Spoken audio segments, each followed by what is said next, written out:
Hey guys, and welcome back to this channel. In this video, I'll be showing you guys how you can create this Angelic video edit on CapCut PC.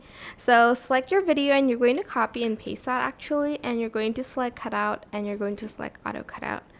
Go to effects and then you're going to find edge glow. I would add it like on top, but it's better if it's like underneath the like video instead.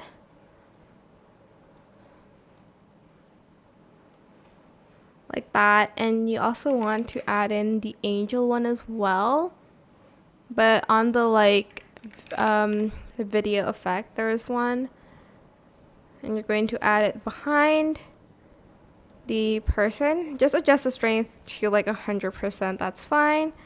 And then here's where you can add in like the angel wings and like the halo, for instance, like this one.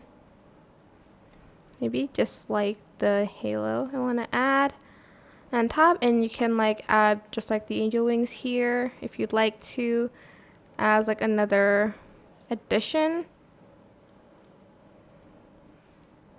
Even see this or not, let me just,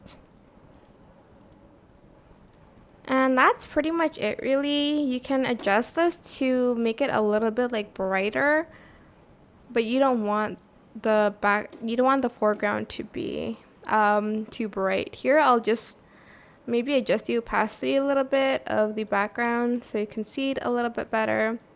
The angel wings look pretty small and weird, so I'm just going to delete that. And that's it. I hope this tutorial was helpful for you guys. Don't forget to like, comment, share. Also subscribe to this channel if you haven't done that already. If you have any more questions, just leave it in the comment section down below. I will try my best to answer them all for you guys. And if you found this video helpful, please click the thanks button above the description box down below. Thank you so much for watching. Bye!